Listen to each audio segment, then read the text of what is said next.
La méthode Dior. Qu'est-ce que la méthode Dior stipule? Avant même de commencer quoi que ce soit, n'oubliez pas dans ce monde fascinant de crypto rempli de dévoreurs, appliquez toujours la méthode Dior. C'est ce que je vais vous montrer un peu dans cette vidéo. Qu'est-ce que cette méthode-là stipule? Ensemble, on va le voir. Alors, d'abord, on va commencer par chercher, par savoir qu'est-ce que la méthode Dior. La méthode Dior, c'est l'acronyme de Do Your Own Research. Signification en français qui veut tout simplement dire faites vos propres recherches. En crypto-monnaie, c'est bien plus qu'un simple conseil, les gars. C'est une discipline stricte qui stimule que vous devez jamais investir sur une base d'une rumeur, d'une vidéo TikTok ou d'un conseil d'amis sans avoir vérifié les faits par vous-même. Ne vous basez sur aucune information venant de quelqu'un pour pouvoir investir à l'aveuglette. Faites toujours vos propres recherches. Dio. Voici les piliers qui stipulent cette méthode en 2026 pour évaluer un projet. Alors d'abord, en appliquant le Dio, tu dois analyser le white paper du projet, ce qui est le cœur même du projet. Analyser le white paper. Dia impose de lire le document technique du projet. Vous devez y trouver le problème que le projet résout. Quel besoin réel ce projet résout-il? La solution, la technologie proposée est-elle crédible ou est-ce que c'est un jargon marketing? Le roadmap, les objectifs passés ont-ils été atteints? Les objectifs futurs sont-ils réalisables? Voilà, tout ça, vous le trouverez dans l'analyse du white paper. Ensuite, l'étude de la tokenomics. La tokenomics, c'est tout simplement l'économie du projet.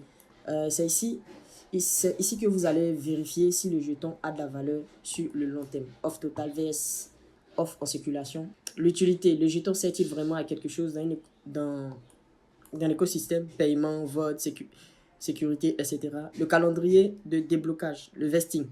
Quand les fondateurs et les gros investisseurs pourront-ils vendre leurs jetons?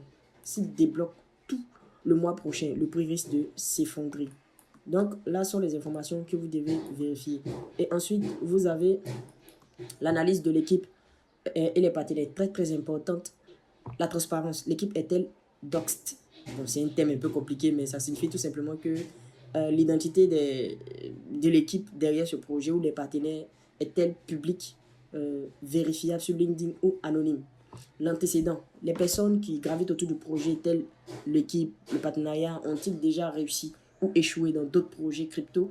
Le soutien, les backers, le projet a été financé par des fonds reconnus, exemple Binance Lab, Coinbase Ventures ou par des inconnus.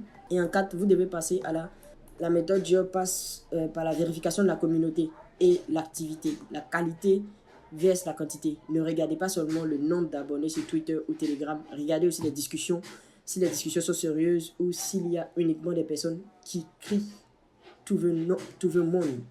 Activité hot-chain, utilisez les outils comme Etherscan ou BSC Scan pour voir si les gens utilisent réellement le protocole que le projet est en train de mettre en place avant de poser quoi que ce soit. Donc, un peu sont là les éléments, les étapes que vous devez suivre dans la méthode Dior, qui signifie, je rappelle encore, do your own research. Retenez ça avant de poser votre argent sur un projet Dior. Avant de poser votre argent sur un projet Dior. Très important, do your own research. Si vos recherches relèvent l'un de ces points, les red flags qui sont les signaux d'alerte, tout simplement, la méthode Dior suggère une prudence extrême. Bon, moi je dirais n'investissez même pas tout simplement. Voilà. Si pendant la méthode Dior, l'analyse du projet, vous tombez sur des promesses de gains garantis impossibles, ce qui est impossible en crypto, il faut le savoir. En crypto, c'est un monde vraiment de, comme dirait l'autre, si tu n'as pas le cardio, il ne faut pas te jeter dedans. Voilà, donc si vous attendez sans cesse partout promesses de gains garantis, prenez vos jambes, barrez-vous. Le white paper copier-coller d'un autre projet, voilà. Vous devez lire le white paper, c'est un document entier qui explique, comme je disais plutôt, vous prenez le temps de lire. Plus vous lisez les white papers, plus il va vous arriver de peut-être tomber sur des projets qui ont un white paper pareil. Voilà, donc à vous de, vous savez dans ce cas-là qu'est-ce qu'il faut faire. Ensuite, une équipe totalement anonyme, sans historique de développement. Voilà, ça c'est à fuir complètement. Un projet se doit d'avoir une équipe et une équipe, il y a forcément l'historique de ces personnes-là. Vous devez avoir l'historique de cette équipe. Et puis la pression à l'achat, dernière chance avant le x100. Ça ne marche qu'en crypto de même coin. Les gars, si vous voulez déposer votre argent sur un bon projet réel, franchement, si vous entendez ça quelque part, barrez-vous. C'est un gros red flag.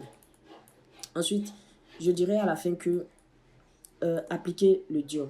Appliquez le Dior et appliquez son mantra aussi. Don't trust, verify. Je réponds, don't trust, verify. Verify. Prenez toujours le temps de vérifier toutes les informations qu'on a passées en revue dans cette vidéo avant de poser votre argent dans le projet de crypto que vous aurez choisi. Mais si bien faites attention, sachez que c'est un monde très volatile où tu peux complètement perdre tout et gagner aussi gros. Donc faites très attention. Merci bien.